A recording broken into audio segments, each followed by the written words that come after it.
Aloha, good morning. My name is Ben Kaneaiakala, and welcome again to another video.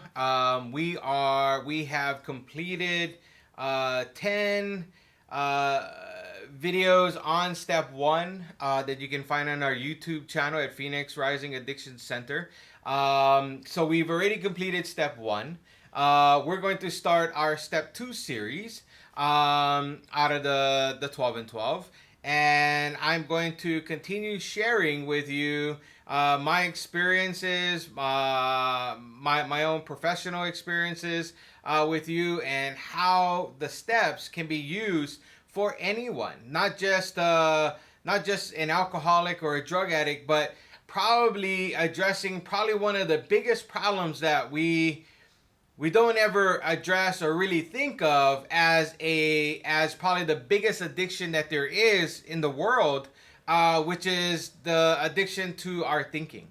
And so a lot of the discussion with the steps and that I'm pointing out is not just addressing a problem with alcohol or drugs or with sex or with eating or with those types of behaviors and things, but going into our thinking, and then the behaviors. Because once we kind of get to a place of managing some of these problems that are probably the most glaring ones that we might be facing, there is a underlying major problem that nobody really kind of addresses, which is the biggest addiction that we have in the world is our thinking.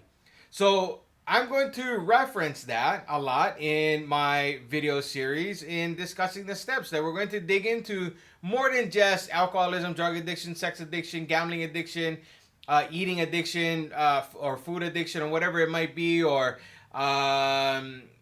sloth, whatever it might be that you might be facing, to use these steps in a way, and even the traditions, to use this to help me stay in the present moment, to help me stay in presence, to help me stay connected to my higher power, my being, throughout the day, and not just at certain times of the day. To be able to take this presence, and that we're going to dig into in step two here, in taking that into everything that we do, in everything that we think, and trying to apply that, probably the hardest thing, because our thinking cannot fix our thinking. So even as much information that we get or knowledge that we get, a lot of the times, because we live in the past and in the future, that's where our thinking always goes. So although we might practice a certain behavior to change those behaviors, they might be short term, or they might be just for a period of time, because you truly haven't let go of the past or the future, where our thinking lives, where the ego lives, where our pride lives, where all the excesses that we face in our lives live, is in our thinking of the past and of the future. So I hope you watch the video series on step one, and I'm going to start reading step two today and start digging into that. So step two is came to believe that a power greater than ourselves could restore us to sanity.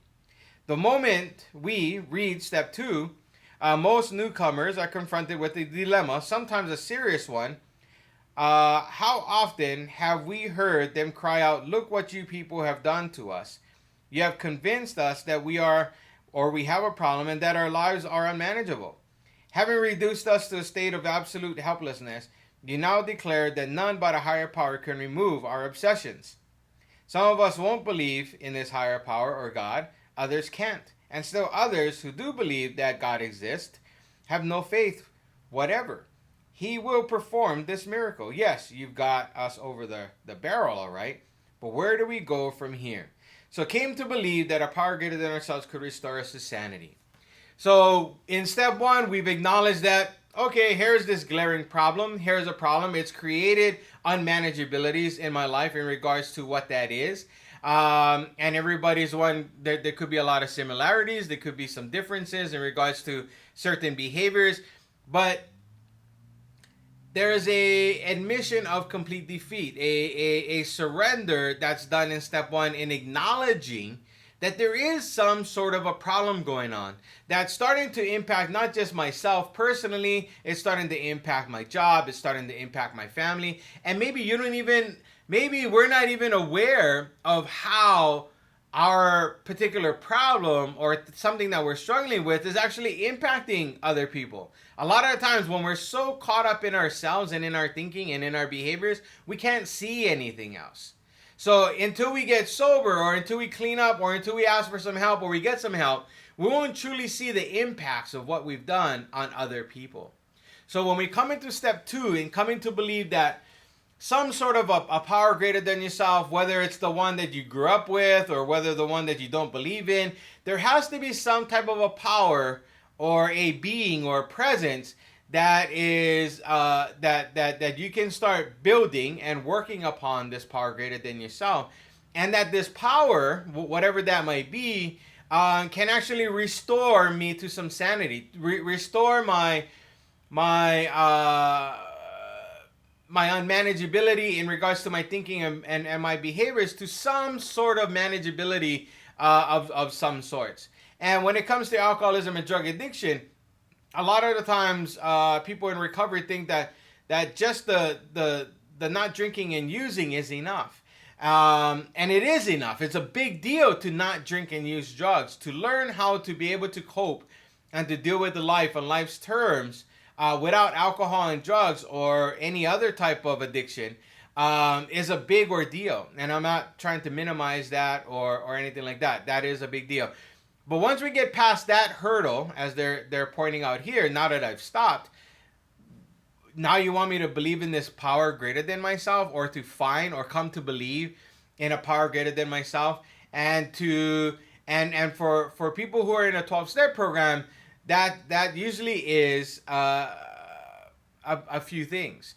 12-step meetings, attending those as much as you can, getting into service at these meetings, finding a position that you can serve other people rather than yourself. And meetings does the same thing. It gets us out of self and service, and then finding a sponsor, somebody that you can start talking to on a regular basis, start working the steps and traditions with. And then there's prayer and meditation is another good one that's suggested in the program. Service, unity, and recovery. So those are some of the basic tools that we can use to believe in. That all those things are going to help me. All those things are sources of a power greater than myself. And I throw myself into those things, and I'm able to start feeling better. My life starts getting better. And I start using, so those things can also be, they are powers greater than I. And as I start attending and as I start using some of those tools, those things start helping me restore myself to some sanity. And that's what ends up happening at this point of the juncture with step 2, is that we start discovering that I don't have to do these things alone. I don't have to do or deal with the life by myself. I no longer have to tackle all the stresses and anxieties that I face every day by myself. That there's a support system out there. That there's people that are actually going through the exact same thing that I am. And I no longer have to experience those things by myself. And that's one of the greatest joys of a 12-step program is that common bond that we have, that we don't have to do life by ourselves anymore. That we can use the resources within the program to help us. So that's what I wanted to kind of share today in my introduction into step 2, and coming to believe that a power greater than I can restore me to sanity. And I gotta find out, you have to find out what that power is going to be and tap into that, you know. And I hope you enjoy my share, enjoy the information that I'm sharing with you. Please leave comments if or questions that you might have in regards to this discussion around step 2. And thank you guys for being here, and I hope you guys have a great day. Mahalo.